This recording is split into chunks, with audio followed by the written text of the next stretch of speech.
Hello my dear friends. आज हम class 10th का very very very most important question यानी कि मोस्ट इम्पोर्टेंट परिभाषाएं लेकर आए हुए हैं, जो कि हमारा चैप्टर फर्स्ट रासायनिक अभिक्रियाएं एवं समीकरण का है।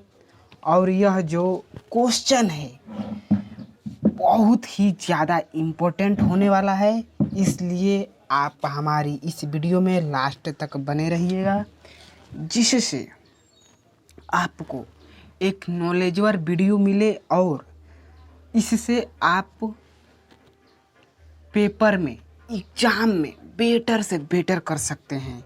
तो बने रहिए लास्ट तक और एक सेकंड के लिए भी स्किप मत कीजिएगा, और इससे आसान सरल परिभाषा आपको शायद ही कहीं मिले, ठीक? क्योंकि मैंने इसे एकदम शोध करके बनाया है, या एकदम जो बच्चों को एक बार में क्लिक कर जाए दिमाग में, ठीक? तो चलिए देखते हैं वह क्वेश्चन क्या है और उसकी परिभाषाएं मैंने कैसे सरल रूप से आपके लिए बनाया है कि आप कम टाइम में ज़्यादा से ज़्यादा याद कर पाएँ, ठीक? तो चलिए देखते हैं।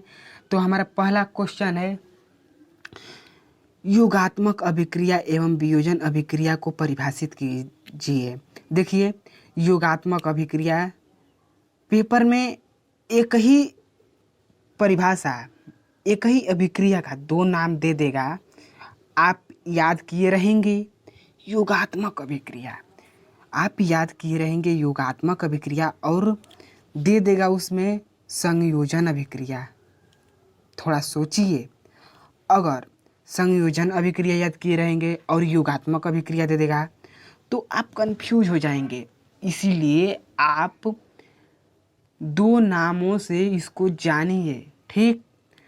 तो आप जो अगर आप संयोजन अभिक्रिया जानते होंगे तो वही योगात्मक अभिक्रिया है, अगर आप योगात्मक अभिक्रिया जानते होंगे तो वही संयोजन अभिक्रिया है, ठीक? मतलब दोनों अभिक्रियाएं एक ही हैं। तो चलिए परिभाषा देख सकते हैं योगात्मक अभिक्रिया की। वह अभिक्रिया जिसमें दो या दो से अधिक अभिकारक संयोग करके एकल उत्पाद का निर्माण करते हैं उसे संयोजन अभिक्रिया कहते हैं। देखिए यहाँ पर दो है अभिकारक, या दो से अधिक भी हो सकते हैं, ठीक? वह अभिक्रिया जिसमें दो या दो से अधिक अभिकारक संयोग करके, मतलब मिल करके दो या दो से अधिक अभिकारक संयोग करके एकल उत्पाद का निर्माण करते हैं। जो तीर के इधर का होता है उसे उत्पाद कहते हैं। तो एकल उत्पाद है, मतलब एक उत्पाद का निर्माण करता है। तो एक उत्पाद का निर्माण इधर किया है तो इसे ही क्या कहेंगे, योगात्मक अभिक्रिया। मतलब योग करके, मतलब जुड़ करके एक बनाए, मतलब मान लीजिए कि नाम से ही देखिए योगात्मक या संयोजन, तो संयोजन है यानी मिलना, यानी कि मान लीजिए 5+2 यानी कि इनको और इनको काउंट करेंगे तो एक ही न बनेगा, एक ही प्राप्त होगा ना, यानी कि 7 प्राप्त होगा, मतलब एकल रूप में, ठीक? समझ में आ गया वो उम्मीद करता हूँ। तो चलिए अगले क्वेश्चन पर चलते हैं, और अगले क्वेश्चन पर नहीं, इसमें ही अगला टॉपिक, मतलब वियोजन अभिक्रिया को परिभाषित कीजिए। यानी कि वियोजन अभिक्रिया हम देख सकते हैं कि वियोजन अभिक्रिया किस प्रकार से है, ओके? तो वियोजन अभिक्रिया कुछ इस प्रकार से है, वह अभिक्रिया जिसमें एकल पदार्थ दो या दो से अधिक पदार्थों में टूटकर उत्पाद बनाते हैं उसे वियोजन अभिक्रिया कहते हैं, ठीक? वियोजन अभिक्रिया मतलब मान लीजिए यह एक पदार्थ है, ठीक? एक पदार्थ, इसमें तो दो पदार्थ मिलकर एक पदार्थ बना रहे थे संयोजन में, और इसमें एक पदार्थ टूटकर कई पदार्थों में बढ़ जाएगा। सिंपल वे में समझिए, सिंपल वे में ये समझिए कि इसमें संयोजन में दो या दो से अधिक मिलकर एक बनाएंगे उत्पाद, और इसमें एक अभिकारक कई पदार्थों में टूट जाएगा, कई उत्पादों में टूट जाएगा, ठीक? मतलब वियोजन में एक कई में बढ़ जाएगा और इसमें कई एक में बढ़ जाएगा। सिंपल वे में समझिए, ठीक? तो एक बार फिर से देख लेते हैं। वह अभिक्रिया जिसमें एकल पदार्थ यहाँ देख सकते हैं, एकल पदार्थ दो या दो से अधिक पदार्थों में टूटकर उत्पाद बनाते हैं उसे वियोजन अभिक्रिया कहते हैं, ठीक? यहाँ तक समझ में आ गया? इसका एग्जाम्पल आप लिख सकते हैं। तो अगला क्वेश्चन चलिए देखते हैं। अगर आपको यह वीडियो पसंद आ रही हो और यह आपको जो मैंने यह परिभाषा लिखवाया है आपको सरल लग रही हो तो वीडियो को एक लाइक और सब्सक्राइब जरूर कीजिएगा। देखिए, मैं दो परिभाषाएं मतलब दो क्या कह सकते हैं उसे दो चैप्टर बारी बारी से मैं पढ़ा रहा हूँ और उसमें से जो पढ़ा रहा हूँ उसमें से एक भी क्वेश्चन नहीं बहकेगा। मतलब जो भी मैं पढ़ा रहा हूँ तो उसमें से अति लघु भी आएगा। अति लघु आप कह सकते हैं अति लघु लघु अति लघु लघु और क्या होता है दीर्घ उत्तरी और अति दीर्घ। ठीक, मतलब चारों टाइप के क्वेश्चन फंसेंगे इसी में से। ठीक, इसी में से बन जाएंगे। तो आप एक भी वीडियो मिस मत कीजिएगा। तो चलिए अगला क्वेश्चन देख लेते हैं। तो देखिए अगला क्वेश्चन हमारा दिया हुआ है प्रतिस्थापन। आपको क्वेश्चन नहीं दिख रहा होगा लेकिन मैं पढ़कर बता दे रहा हूँ। अगला क्वेश्चन है प्रतिस्थापन अभिक्रिया व रेडॉक्स अभिक्रिया पर टिप्पणी कीजिए। मतलब यह अगला क्वेश्चन है कि प्रतिस्थापन अभिक्रिया और वह रेडॉक्स अभिक्रिया पर टिप्पणी करना है। ठीक, तो क्वेश्चन है हमारा प्रतिस्थापन अभिक्रिया और रेडॉक्स अभिक्रिया पर टिप्पणी करना है। तो चलिए उत्तर यहाँ से देख सकते हैं आप कैसे लिखना है और किस प्रकार से लिखना है यह भी ध्यान दीजिएगा। ठीक, तो हमारा हो जाएगा प्रतिस्थापन अभिक्रिया व रेडॉक्स अभिक्रिया पर टिप्पणी निम्नलिखित प्रकार से की जा सकती है। ठीक, तो हमारा टॉपिक अब स्टार्ट होता है। कैसे?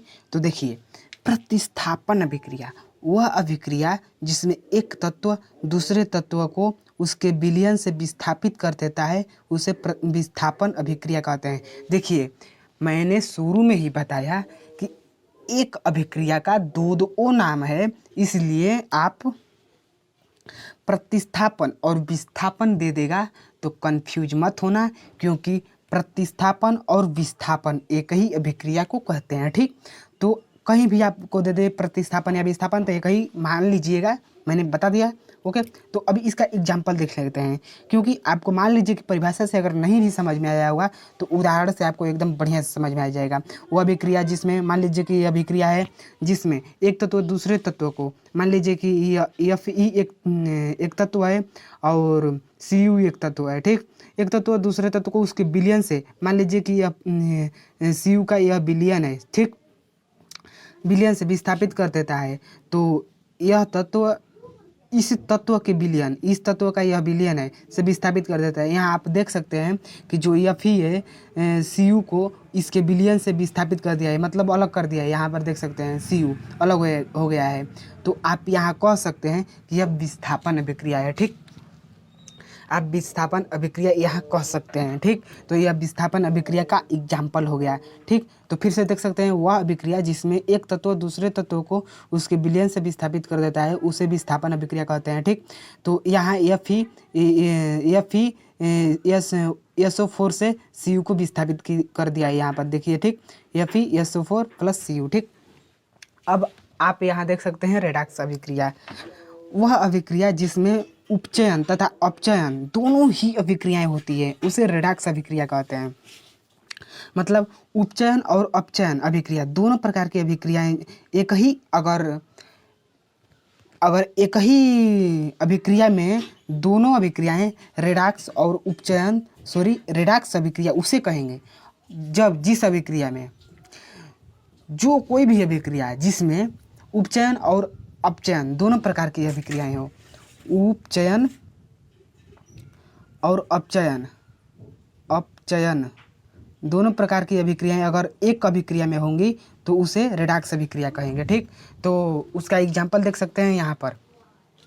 ठीक, अब उपचयन और अपचयन किसे कहेंगे तो आप जानते ही हैं, मैंने पहली वीडियो में बता दिया है कि उपचयन उस अभिक्रिया को कहेंगे जिसमें ऑक्सीजन की वृद्धि होती है उपचयन, और अपचयन उस अभिक्रिया को कहेंगे जिसमें ऑक्सीजन की कमी होती है। ठीक, आप यहाँ पर देख सकते हैं, यहाँ पर ऑक्सीजन की वृद्धि हुई है, ऑक्सीजन यहाँ पर नहीं है लेकिन यहाँ पर आ गया है, इसका मतलब ऑक्सीजन की वृद्धि हुई है। ठीक, तो यहाँ पर उपचयन अभिक्रिया, और यहाँ देख सकते हैं यहाँ ऑक्सीजन की कमी हो गई है, यहाँ पर ऑक्सीजन है लेकिन यहाँ नहीं है, यानी कि ऑक्सीजन की कमी हुई है तो अपचयन अभिक्रिया। ठीक, तो इसका यानी कि उपचयन और अपचयन दोनों अभिक्रियाएं हैं इस अभिक्रिया में, इसका मतलब यह रेडॉक्स अभिक्रिया का उदाहरण है और यह इसे रेडॉक्स अभिक्रिया कह सकते हैं।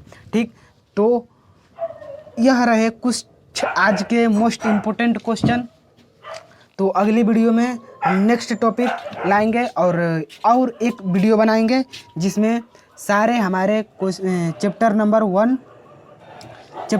1 के सारे क्वेश्चन, बहुविकल्पी, दीर्घोत्तरी, दीर्घ लघु, सब मतलब सारे टाइप के क्वेश्चन समाप्त हो जाएंगे। चैप्टर 1 का हमारा समाप्त हो जाएगा, एक और वीडियो लाएंगे।